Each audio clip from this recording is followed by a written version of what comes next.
ग्वालियर का राज परिवार की राजमाता विजयराजे सिंधिया, जिनकी आज यानी कि 12 अक्टूबर को जयंती है, तो आज का किस्सा उन्हीं से जुड़ा हुआ। नमस्कार, मेरा नाम है ऋषभ सजवान और आप लोग देख रहे हैं दी लोकसभा। ग्वालियर के सिंधिया परिवार की समृद्धि किसी से छिपी नहीं है। संपत्ति के लिए सिंधिया परिवार में चल रहा विवाद भी वर्षों पुराना है। इसकी शुरुआत राजमाता विजयराजे सिंधिया के जीते जी ही हो गई थी। राजमाता और उनके बेटे माधवराव सिंधिया के बीच संपत्ति को लेकर विवाद इतना बढ़ गया था कि उन्होंने कथित रूप से अपनी वसीयत से बेटे को बेदखल कर दिया था। दोनों के बीच रिश्ते इतने तल्ख हो गए थे कि एक बार तो राजमाता जय विलास पैलेस में अपने बेटे के खिलाफ ही आमरण अनशन पर बैठ गई थी। राजमाता और माधवराव के बीच संपत्ति के बंटवारे की शुरुआत 12 अक्टूबर 1980 को हुई थी, यानी कि आज ही के दिन। ये राजमाता का 60वां जन्मदिन था और माधवराव ने इस मौके पर मुंबई के समुद्र महल में पार्टी रखी थी। राजमाता अपने सहयोगी सरदार अंग्रे के साथ पार्टी में देर से पहुंची और थोड़ी देर में ही निकल गई। जाते जाते वे माधवराव को भी अपने साथ कार में बिठाकर वापस ले गई। वे सीधे वहां से डीएम हरीश के ऑफिस पहुंची, जो सिंधिया परिवार के टैक्स कंसल्टेंट थे। उन्होंने हरीश से तत्काल ही संपत्ति का औपचारिक बंटवारा करने को कहा। इसके कुछ दिन बाद ही यह वाकया हुआ था जब राजमाता अपने बेटे के खिलाफ आमरण अनशन पर बैठ गई थी। इसकी वजह सिंधिया परिवार का पुश्तैनी शिवलिंग था। यह शिवलिंग पन्ना का बना हुआ था। अंडे की आकार का यह शिवलिंग कई पुश्तों से सिंधिया परिवार के पास है। कहा जाता है कि सिंधिया परिवार के लिए यह शिवलिंग सौभाग्य और विजय का प्रतीक है।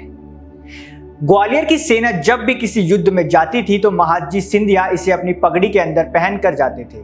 सिंधिया महाराज और महारानी हर साल जो पूजा करते थे, शिवलिंग उसका एक अभिन्न हिस्सा होता था। इसकी कीमत का वास्तविक आकलन सामने नहीं आया, लेकिन सिंधिया परिवार को समृद्धि के प्रतीक के रूप में यह बेहद महत्वपूर्ण माना जाता था। संपत्ति के बंटवारे के ठीक बाद राजमाता सिंधिया ने शिवलिंग अपने पास रखने की इच्छा जताई। उन्होंने माधवराव से इसकी मांग की। इसको लेकर दोनों के बीच अनबन होने लगी। मामला तब बिगड़ गया जब माधवराव की पत्नी माधवी राजे इस विवाद में कूद पड़ी। माधवी राजे आमतौर पर चुप ही रहती थी। सास और पति के बीच विवाद में वो कुछ नहीं बोलती थी। शिवलिंग को लेकर जब विवाद शुरू हुआ तो माधवी राजे ने कह दिया कि ग्वालियर की महारानी के रूप में शिवलिंग की पूजा करना उनकी जिम्मेदारी है। इतना ही नहीं, माधवी राजे ने यह तक कह दिया कि शिवलिंग की पूजा तभी सही मानी जाती है जब कोई सौभाग्यवती महिला पूजा में बैठे। काफी पहले अपने पति को खो चुकी विजयराजे ये सुनकर बेहद आहत हो गई। नाराज होकर वे जयविलास पैलेस में अनशन पर बैठ गईं। उन्होंने कह दिया कि शिवलिंग उन्हें वापस नहीं मिला तो वे भूखी प्यासी रहकर अपनी जान दे देंगी। राजमाता के इस ऐलान से माधवराव बुरी तरह डर गए। वो कुछ नहीं कर पा रहे थे क्योंकि एक तरफ मां थी तो दूसरी तरफ पत्नी। वो राजमाता के जिद्दी स्वभाव से अच्छी तरह परिचित थे। वे डर रहे थे कि राजमाता को सचमुच कुछ हो ना जाए। माधवराव अपनी पत्नी को मनाने में लग गए। काफी मशक्कत के बाद माधवी राजे शिवलिंग देने को राजी हुई। राजमाता को शिवलिंग वापस मिला। तब जाकर उन्होंने अपना अनशन तोड़ा। इधर इस घटना से माधवराव को भी चोट पहुंची। उन्होंने राजमाता की मौत के बाद भी शिवलिंग अपने पास रखने से इनकार कर दिया। तब से यह शिवलिंग राजमाता की सबसे बड़ी बेटी उषा राजे के पास नेपाल में है।